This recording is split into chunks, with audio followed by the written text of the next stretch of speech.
네, 이제 본격적으로 우리 증시의 투자 전략 고민해 볼 시간입니다. 와, 고작 하루인데 하루 사이에 분위기가 갑자기 너무나 많이 바뀌었습니다. 미국과 중국이 협상에 진전을 이뤘다라는 소식 덕분인데 한 세 자릿수에서 두 자릿수 초반까지 관세율이 내려간 거라고 보면 정말 상당한 진전은 맞죠. 물론 유예라는 포인트가 좀 걸리긴 하지만 그래도 시장은 이 자체로 분위기가 확 바뀌었습니다. 뉴욕 증시에서도 그렇지만 피해주로 꼽혔었던 애플이 되살아났고 우리도 그동안 피해주였던 반도체, 자동차 쪽에 기대감이 살아나고 있는 건데요. 그렇다 보니 그동안 갔었던 조선과 방산 쪽에서 꽤나 낙폭이 있었습니다. 물론 HD 그룹주들 내에서는 외국인의 러브콜이 끊이지 않고 계속 들어온 기업들도 있었지만 이제 주도주가 바뀌는 건지 아니면 일시적인 수급 쏠림 현상이 될지는 좀 생각이 필요합니다.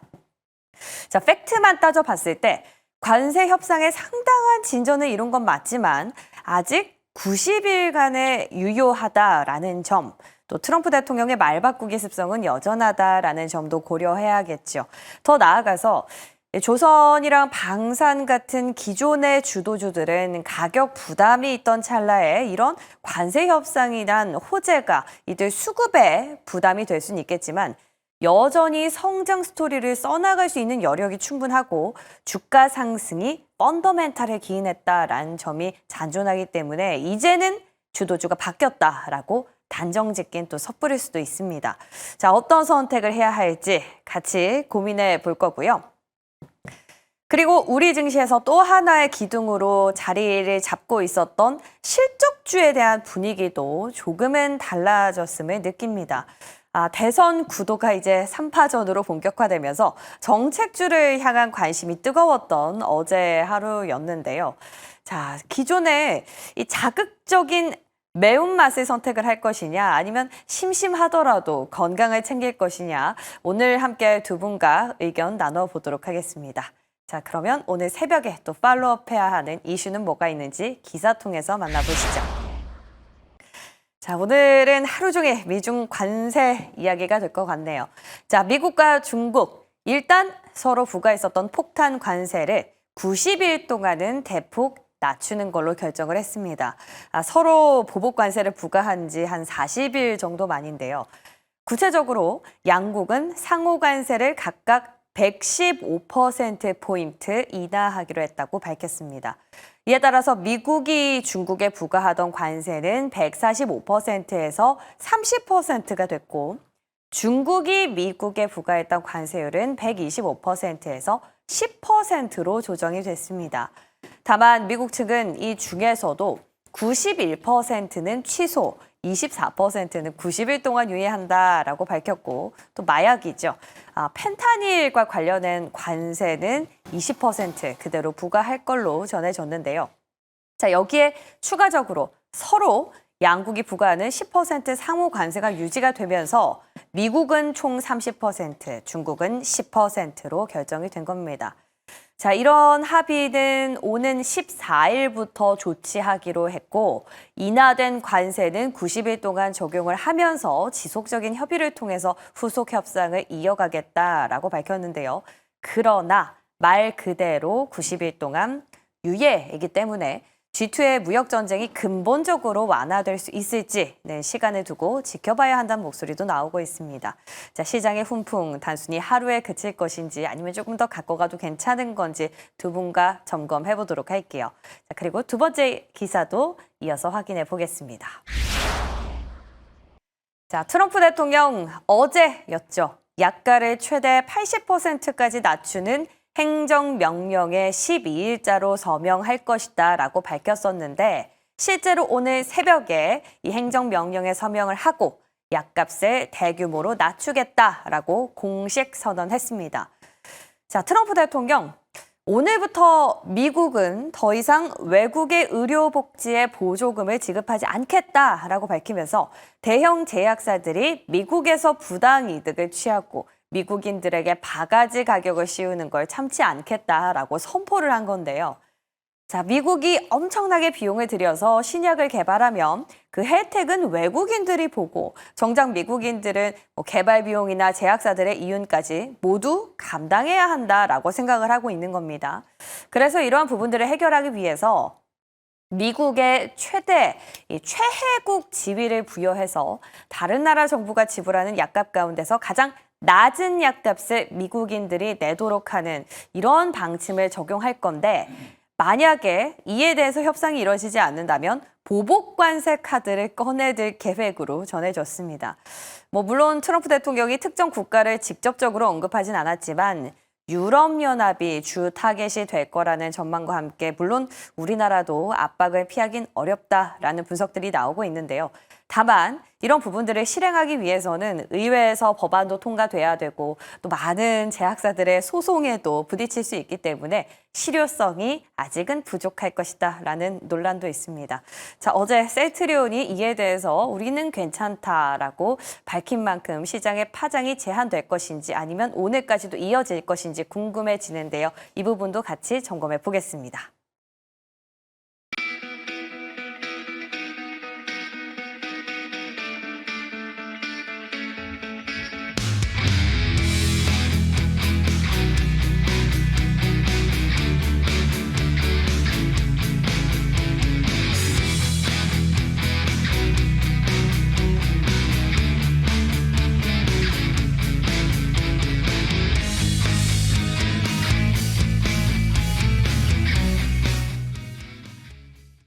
네, 화요일 아침입니다. 위즈웨이브 이권희 대표, 엠비엔골드 조선인 매니저와 함께 할게요. 어서 오세요. 안녕하십니까. 네. 안녕하세요.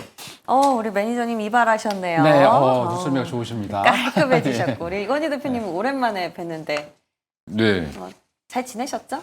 네, 잘 지냈으니까 나왔죠. 네. 네, 못 지냈으면 못 나왔겠죠. 좋습니다. 예, 오늘 두 분은 또 어떻게 또 속마음을 품고 계신지 오늘장 키워드로 만나보겠습니다.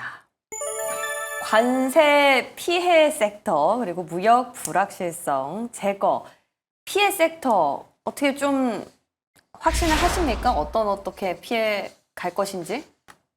어떤 의미입니까? 아니 그동안 피해받았던 쪽은 올라오겠죠. 올라온다. 네, 그렇죠. 반도체. 눌렸으니까 사실 자동차가 실적이 안 좋아서 빠진 게 아니라 관세 우려 때문에 빠진 거니까 특히 자동차 섹터 가장 클 것 같고요.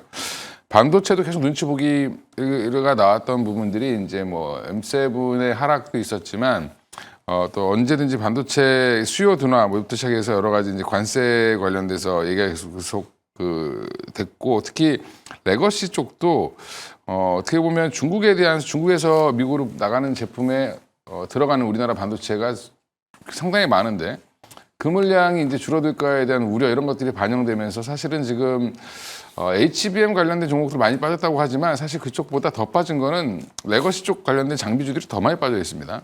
이제 이런 것들에 대한 반등이 좀 나올 가능성이 높지 않을까 오늘은. 그래서 그동안 좀 눌려 있었던 섹터들 그동안 너무 이제 조선방산만 얘기를 주장창 경제방송에서 했죠. 네. 근데 이제 그쪽은 이제 좀 저물고 이쪽으로 좀 가지 않겠나 생각하고 있습니다. 단 하루 만에 이렇게 예단을 하시는 것 같네요. 좋습니다. 자, 우리 매니저님은 키워드 무역 불확실성이 제거됐다라는 건데 90일 동안 유예라는 거는 좀 마음에 안 걸리십니까? 그렇죠. 사실 이제 남아있는 게 있어요. 그 5개, 6개는 아직 다 끝나지 않았죠. 근데 1차적으로 데모시 지금 박혀있는 게 한 3, 4개가 있는데 그중에 하나는 뽑았다라고 하고 싶고요. 미중 무역이 이제 어제 합의에 도달했습니다만 이게 이제 다른 국가들에게도 적용될 가능성이 있기 때문에 상당히 긍정적이다라고 보고, 그것 때문에 어제 미국 증시도 이제 나스닥이 4% 이상 급등이 나왔는데 네. 거의 대부분의 종목들이 다 급등이 나왔죠. 이게 글로벌 증시가 강세로 전환이 될 것이다라고 보여지고, 다만 조금 이따가 더 자세하게 다루겠지만 한 5개, 6개 정도는 아직 개별 관세로 진행이 되고 있는 게 있기 때문에 그게 한 2, 3주 또는 빠른 시일 내에 그것까지 합의를 보자라고 얘기를 했기 때문에 그것까지 다 뽑힌다면은 아마 글로벌 증시가 정말 멋지게 강세 랠리를 계속 이어가지 않을까라고 싶습니다. 좋습니다. 자, 지금 미중 간 합의가 나왔는데도 불구하고 기다리던 소식인데 무언가 반응이 좀 뜨뜻미지근하다라는 얘기가 있거든요. 그래서 우리 미중 무역 합의와 관련해서 조금 더 얘기를 나눠보고 싶습니다. 일단 단편적으로 봤을 때 세 자릿수에서 두 자릿수 초반까지 확 깎아내린 거니까 굉장히 후하게 통 크게 잘 이뤄냈구나라는 생각이 들었는데 월가에서는 해결책이 아니다, 미봉책이다라는 얘기가 나오고 있거든요. 그럼에도 불구하고 피해주들이 오늘 급반등이 들어오는 걸 보면서 가다가 이제 바꿔야 되나라는 생각을 했는데 대표적인 피해주에서 수혜주로 등극을 할 포지션을 바꿀 섹터 앞서서 이제 반도체 얘기해 주셨는데 반도체 자동차 정도로 두 개만 보십니까? 그 외에도 있겠죠. 근데 가장 크게 많이 눌렸던 쪽이니까 그쪽이 이제 주도를 하겠죠. 뭐 2차 전지도 마찬가지로 관세 여파가 좀 있었으니까 네. 뭐 그것도 만약에 해결된다면 좋을 텐데 근데 아직 그쪽은 업종이 이렇게 확 좋아지진 않았으니까 일단 두 개만 말씀을 드린 거고 이게 이제 큰형 둘이 엄청 싸우다가 둘이 화해한 거예요. 90일 유예고 뭐 어쩌고저쩌고 얘기하는데 90일 투자로 봤을 때 굉장히 긴 시간이죠. 네, 그리고 90일 안에 사실 뭐 이틀 만에 이런 합의를 이뤄냈는데 90일 안에 하려면 뭐 맘먹고 하려고 하면 사실은 뭐 큰 틀로 잡기는 더 쉬울 걸로 보고요. 일단 미국이 뭔가 합의를 하고 있다.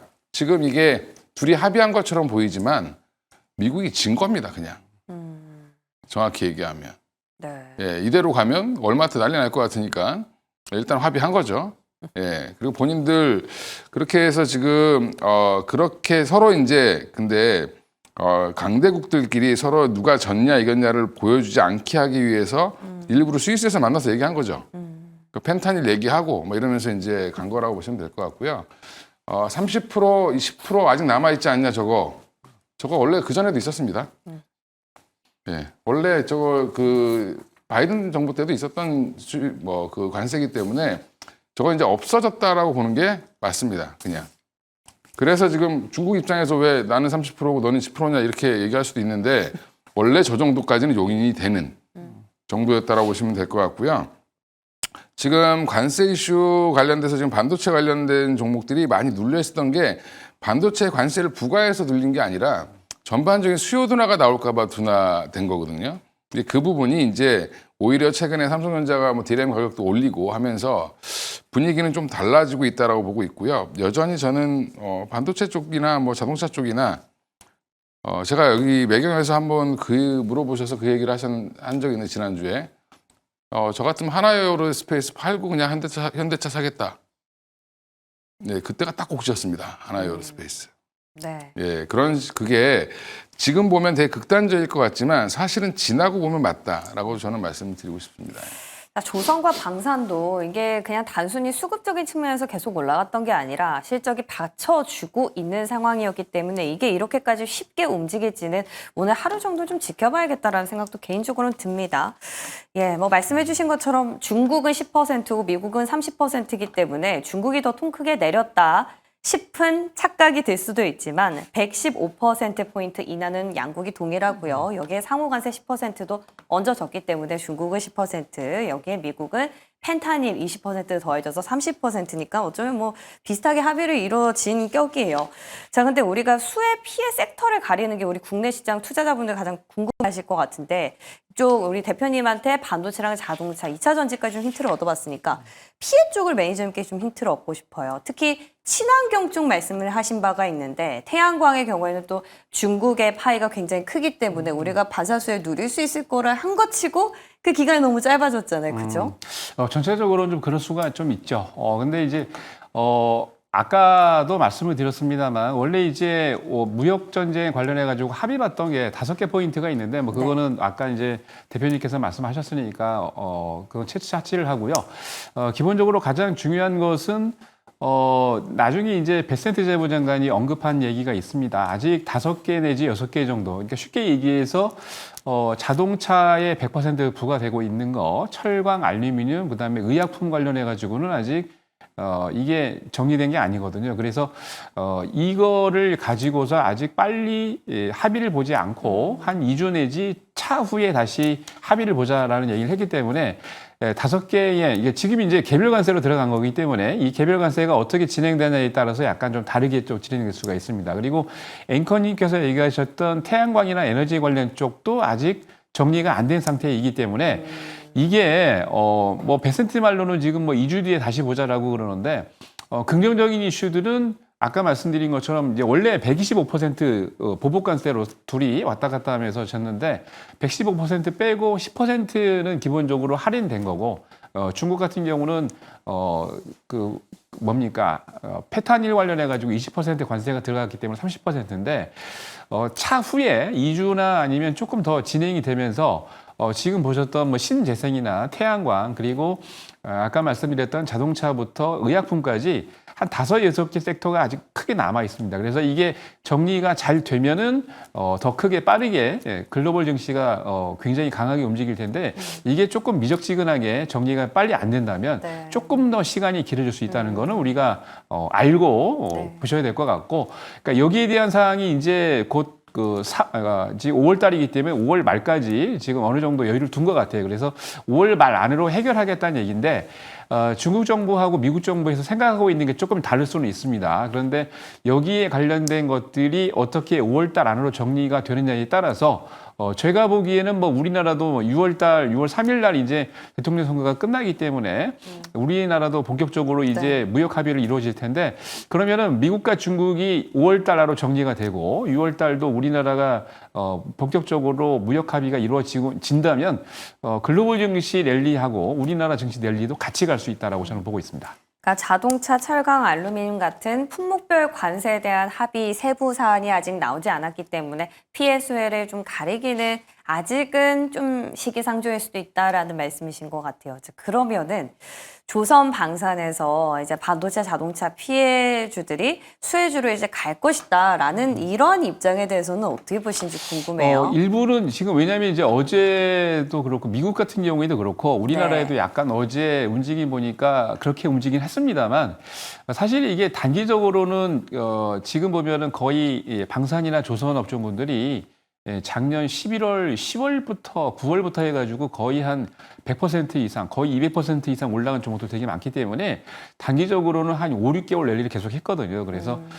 단기에 너무 많은 수익을 냈기 때문에 약간 조정은 있을 수 있는데 일반적으로 봤을 때 보통 계속해서 말씀을 드렸습니다만 조선이나 방산 같은 경우는 한번 랠리를 시작을 하면 보통 한 3년 내지 5년을 계속 하더라고요. 그래서 단기적으로는 당연히 너무 올라갔기 때문에 조정이 있을 수 있습니다만 조정이 일정 부분 끝나고 난 다음에 다시 또 랠리를 하고 특히 1, 4분기 때 여러분 보시면 아시겠습니다만 조선이나 방산이 끝났다고 그러니까 2월달, 3월달 얘기가 나와서 조정이 들어가고 있었는데 그때도 방산 다시 종목도 살아났죠. 그렇고 네. 조선 종목들도 그렇고 네. 갑자기 대규모 계약 체결이 이루어지면서 주가가 또 올라갔거든요. 그래서 이게 일시적으로 그냥 조정은 있을 수 있습니다만 말씀드린 대로 한 3년치, 5년치의 계약이 계속 이루어지고 추가 계약이 저는 계속 이루어질 수 있다라고 보고 있기 때문에 네. 그렇게 된다면 약간 조정 이후에 다시 또 조선 방산을 갈 수 있다라고 저는 보고 있습니다. 충분히 성장 스토리를 써나갈 수 있는 여력이 있기 때문에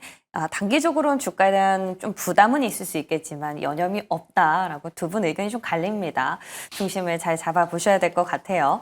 자, 그리고 품목별 얘기가 나온 김에 의약품 얘기는 좀 구체화된 게 곧 나올 수도 있다라는 생각이 듭니다. 일단 트럼프 대통령이 약가를 인하하는 행정명령에 서명을 했거든요. 어제 셀트리온이 거기 홈페이지에다가 시밀러 기업들은 괜찮을 것이고 그들은 충분히 뭐 방어할 계획을 있다라고 밝혔음에도 주가가 3% 정도 밀렸단 말이죠. 시장은 그래도 어렵다라고 생각을 하는 걸까요? 바이오 쪽에선 시밀러든 뭐든 뭐 시밀러든 뭐든 약가 인하하면 제약사 안 좋죠 당연히. 그렇죠. 시밀러는 지금 조금- 이 네. 행정명령을 한다고 해서 이게 이루어지지 않는 게 1기 때도 똑같이 했다가 사실은 실패했거든요. 이게 미국의 모든 정부가 제약사를 이겨보려고 수단과 방법을 안 가렸는데 결국엔 법원 가서 막히고 의회에서 막히고 제가 볼 때 이것도 제가 정치적인 쇼 정도로 보고 있습니다. 그냥 트럼프가 사람들로 하여금 이제 뭔가 나는 이렇게 하고 있다. 하지만 나를 방해하는 애들은 얘네들이다. 이렇게 이제 몰고 가는 거죠. 80% 대통령이 싸우면 우리나라 대통령이 갑자기 제약사들한테 약값 80% 깎어 이렇게 하면은 그게 되나요? 될 수가 없는 걸 지금 저렇게 던져놓고 지금 있는 거기 때문에 물론 일시적으로 충격을 줄 수도 있고 심리적으로 불안할 수 있는데 어제 미국의 제약바이오 회사들이 다시 반등이 나왔습니다. 그 얘기는 뭐냐면 어차피 싸움은 우리가 이길 수 있다라고 보는 거죠. 네, 그래서 어제 셀트리온 좀 과하게 좀 뺀 걸로 좀 보이고요. 15개월치 이제 미리 이제 보내놓은 것도 있고 뭐 그 외에 이제 제약사들 압박하는 카드가 관세라고 아까 이제 브리핑 하셨잖아요. 그 관세가 결국에는 너네가 약을 해외에서 만들어 갖고 오는데 거기에다 관세를 붙이겠다는 거거든요. 그럼 결국엔 그 피해는 누가 보냐? 미국 사람이 또 보죠. 그게 말이 안 되는 거죠. 약가를 깎겠다고 해놓고 거기다가 관세를 부과한다. 뭐 삽니까? 그거는 뭐 사실은 트럼프가 그동안 항상 하는 말의 절반 이상이 좀 그렇잖아요. 그죠? 예, 오락가락하고. 지금도 이렇게 합의할 거면서 왜 이것을 했는지 사실 조금 이해가 안 되는데 하여간 그래서 너무 이런 거에 대해서 예민할 필요는 없을 것 같고요. 셀트리온, 삼성바이오로직스 당분간 뭐 주가는 모멘텀적으로는 좀 안 좋을 걸로 보이고요. 하지만 이럴 때 오히려 조금 담아 놓으시는 게 나중에는 훨씬 더 좋은 수익을 줄 수도 있다. 바이오텍보다 바이오텍이 훨씬 더 바이오텍은 왜 빠지는지 안정적이죠? 저는 알 수가 없는데 그쵸. 그냥 바이오텍은 심리로 빠지는 거니까 오히려 바이오텍은 그냥 일정 이런 게 없어서 지금 그리고 원래 바이오텍이 실적 발표 시기가 되면 실적이 안 좋기 때문에 수급이 안 좋습니다 원래. 예, 그래서 바이오텍이 최근에 이제 실적 시즌이랑 이것까지 같이 겹치면서 좀 눌려 있다라고 생각하시면 되고요. 이거는 이제 본인들이 좋아하시는 종목을 잘 보셨다가 쌀 때 사시는 뭐 기간이라고 저는 생각하고 있습니다. 네, 뭐 대표적인 게 알테오젠, 리가켄 바이오 이런 기업들이 있겠죠. 자, 뭐 바이오에 대한 영향은 지극히 제한적이니까 뉴스플로우에 움직이지 말고 그냥 뚝심 있게 갖고 가면 된다 정도로 입장을 정리해 보겠습니다. 자, 그럼 이제 본격적으로 첫 번째 끌는 점 들어가 보겠습니다. 반도체예요. 반도체가 정말이지 관세 전쟁 완화 최대 수혜주로 부각을 받고 있습니다. 근데 이제 뭐 살 때다라는 말씀을 주셨고 그 살 때라는 가운데서 HBM보다는 장비주를 더 선호하시는 이유 그냥 그저 더 많이 빠져서인 건가요? 아니, 뭐 HBM 관련 장비주를 가장 좋게 보고 있는데 나머지 이제 반도체. 예, 그렇죠. 나머지 뭐 원익 IPS나 네. 뭐 이런 쉬는 종목들 어제 요즘에 이제 주변 분들 보면 반도체 장비주라고 샀는데 보면 거의 뭐 바닥권에 붙어 있는 종목들이 있거든요. 그런 네. 종목들이 대부분 지금 그냥 디램이나 랜드 쪽 관련된 장비들, 특히 랜드 관련된 장비들 하는 쪽이 좀 그래요.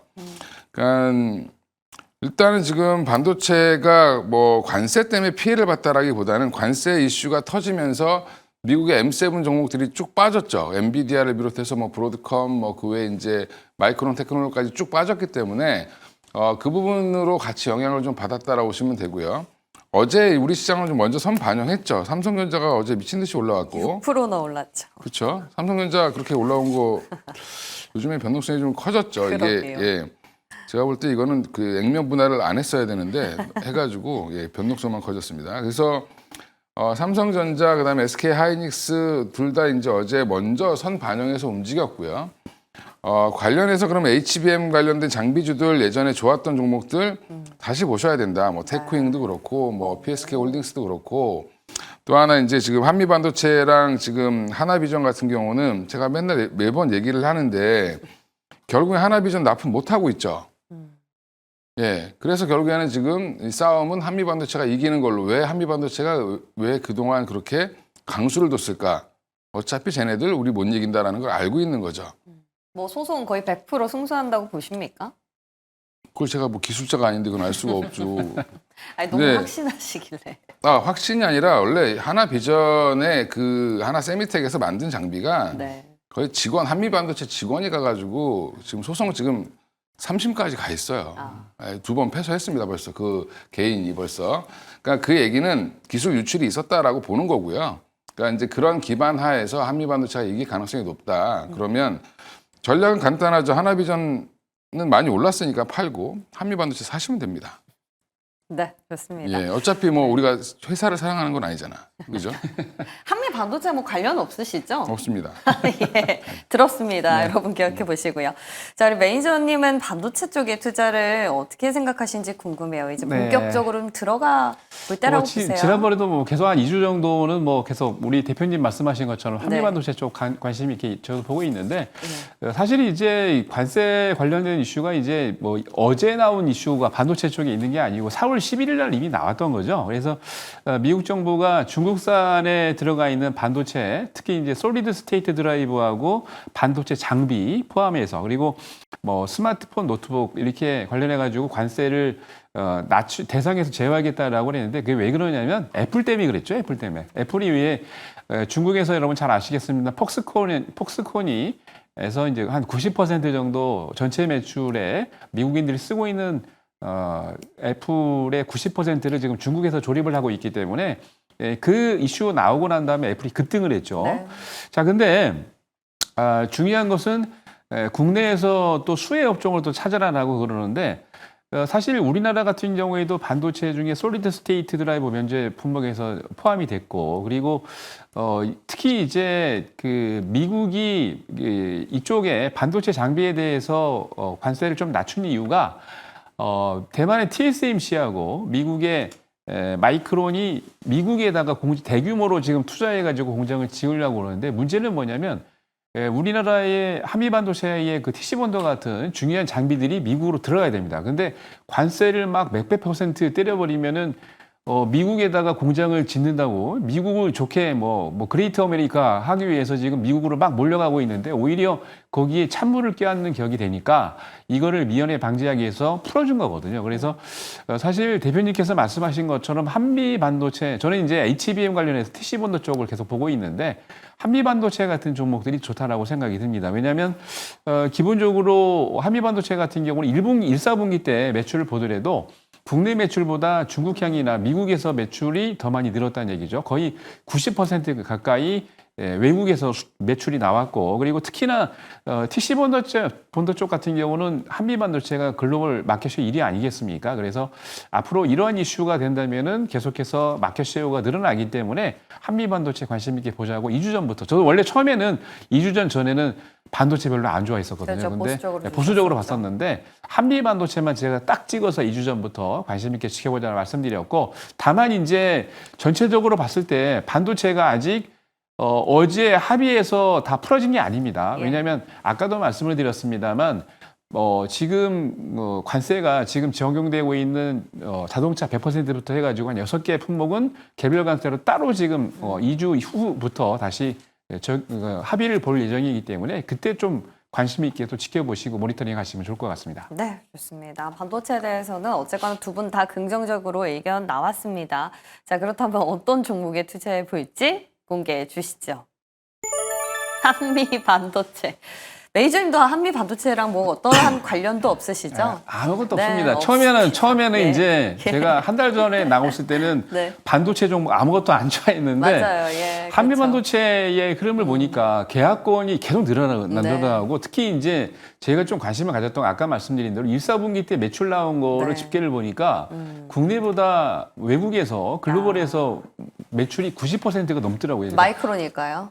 아마 그러겠죠. 네. 네, 그거하고 이제 중국 기업도 있습니다. 포함돼서 아마 TSMC도 들어가 있을 건데 그렇게 된다면은 기본적으로 이런 기업들 때문에 이제 매출이 굉장히 늘고 있다는 자체가 네. 앞으로 더 관심 있게 봐야 될 섹터, 그러니까 종목이라는 거고 분명히 TSMC나 마이크론 같은 경우에 미국에 대규모 공장을 더 투자해서 짓고 있기 때문에 그렇게 된다면은 뭐 금년이나 한 1년 내지 정도 넘게 매출이 더 늘겠죠. 그렇게 된다면은 한미 반도체 주가가 앞으로 좀 탄력 있게 움직이지 않을까라고 싶습니다.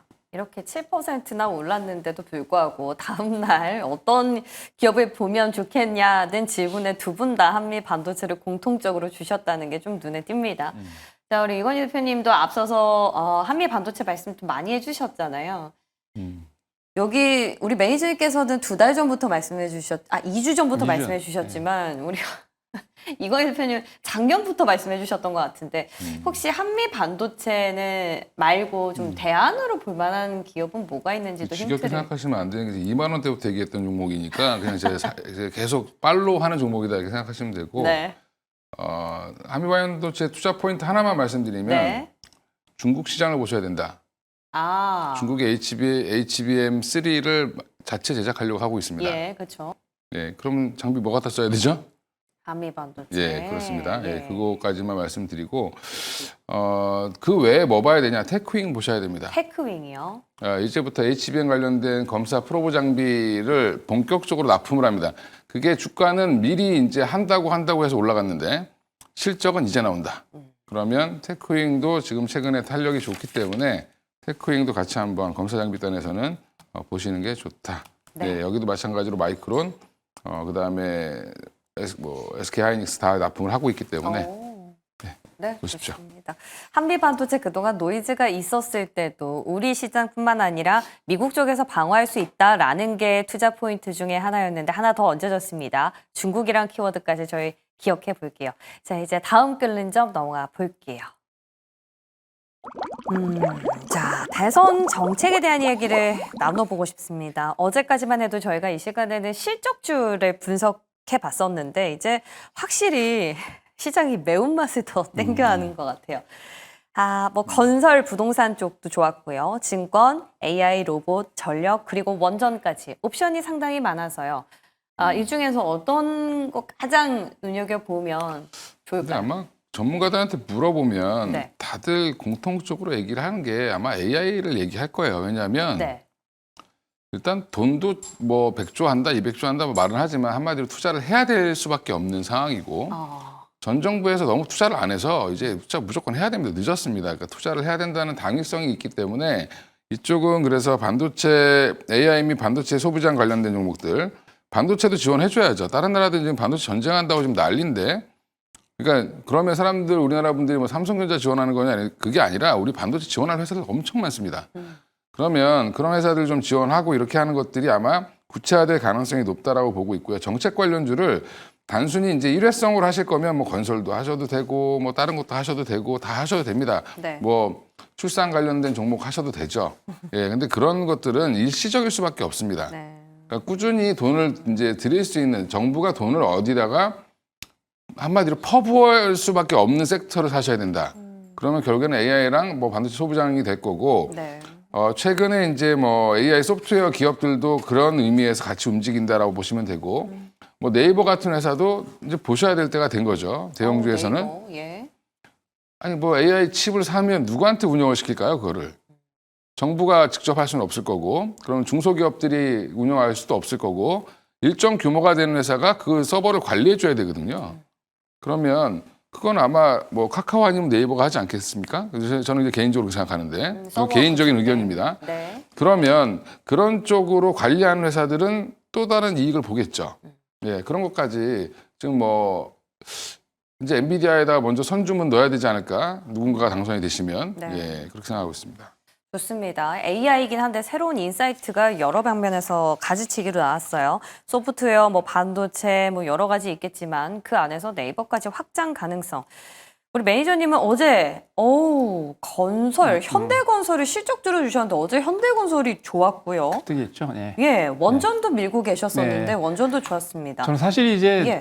여기 말씀하신 주제 중에 AI 로봇하고 이제 그 전력만 얘기는 안 하고 나머지 건 다 말씀드렸거든요. 그러니까 뭐 사실 현대건설도 바닥에서부터 2% 끝나고 난 다음에 다른 프로에서 바닥에서 추천드려가지고 많이 올랐어요. 왜냐하면 이제 많은 오른 거 주셨다는 건가요? 그게 아니죠. 아직 갈 길이 뭐니까. 네. 이 건설주 중에서는 온픽이 현대건설이다라고 제가 계속 밀고 있는데 왜 그러냐면 실적이 너무 좋습니다. 지금 그렇죠. 건설 쪽에서도 국내나 많은 분들이 이제 리포트들이 나온 거 보니까 2월 달부터 4월 달 사이에 4월 달에 이제 뭐 건설사들 대규모 부도난 기업들이 있긴 합니다. 있긴 한데 건설업종분들이 망한다라는 리포트 계속 나오길래 저는 오히려 그러면은 돈을 잘 벌면 국내뿐만이 아니고 해외에서도 지금 돈 잘 벌고 있고 특히 이제 건설 같은 경우에도 원전 관련해 가지고 또 원픽이니까 네. 현대건설이 그래서 이제 그렇게 밀었던 거고요.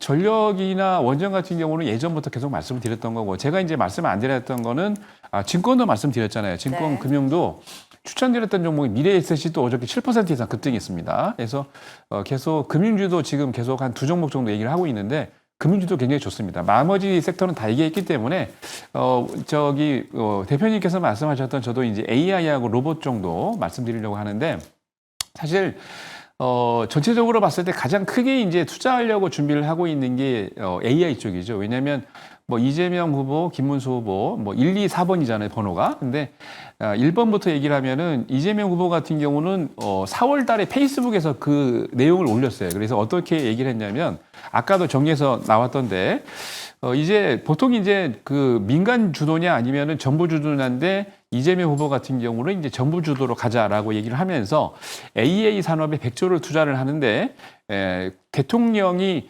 국가인공지능위원회의 위원장이 돼서 이거를 민간 다 컨트롤 하겠다는 얘기를 했고 그렇게 하기 위해서는 뭐 GPU가 5만 개 필요하고 그리고 국내에서 신경망을 통제할 수 있도록 왜냐하면 신경망이 전체적으로 봤을 때는 큰 흐름에서는 이게 AI에서는 가장 중요한 문제인데 미국 거나 중국 거를 쓰다 보면은 미국이나 중국에 종속될 수밖에 없거든요. 근데 요거를 말씀드린 것처럼 우리나라 자체적으로 만들 수 있다는 건 아주 크게 부각이 됐다는 얘기가 있고 그리고 특히나 이런 인재들을 뽑기 위해서 지역마다 거점 대학교에서 AI 단과 대학을 만들자. 그리고 이제 병역 특례도 주고 그리고 석박사를 키우면은 당연히 많이 늘어나겠죠. 그렇게 얘기를 했는데 2번 타자인 김문수 후보의 얘기를 들어보면은 조금 약간 그 결이 조금 다르긴 해요. 똑같이 100조 원 정도 투자를 하겠다라고 했는데 이쪽은 펀드를 조성하겠다고 그랬고 펀드로 AI 유니콘 1조 원이 넘는 기업들을 육성하자라는 얘기를 했는데 전체적으로 봤을 때 그러니까 이 AI를 가지고 2차 전지나 또는 의약품까지 확대를 시켜서 10개 업종군으로 더 확대시켰다는 얘기가 있고요. 가장 중요한 거는 AI 디지털 교육을 얘기를 했습니다. 그래서 이준석 후보하고 비슷하게 AI 디지털 관련해 가지고 얘기를 했었는데 그게 조금 다른 내용들이고 전반적으로 봤을 때는 김문수 후보 같은 경우는 이제 이 AI에 관련된 산업에 있는 분들의 인재의 몸값을 올리자는 얘기를 하면서 민간 주도 얘기를 했다는 것이 조금 다르긴 한데 전체적으로 봤을 때 AI 관련해서는 꼭 여러분들이 좀 봐야 될 것 같습니다. 네, 좋습니다. 자, 두 분의 종목이 궁금해지는 순간인데요. 바로 열어볼게요. 네이버가 나올 줄 알았는데 솔트룩스 주셨고 버넥트는 저희가 며칠째 공략도에서 언급을 하고 있는 종목이죠. 역시나 뭐 그냥 대장을 봐야 됩니까? 그런 솔트룩스가 취지인가요? 대장인가요?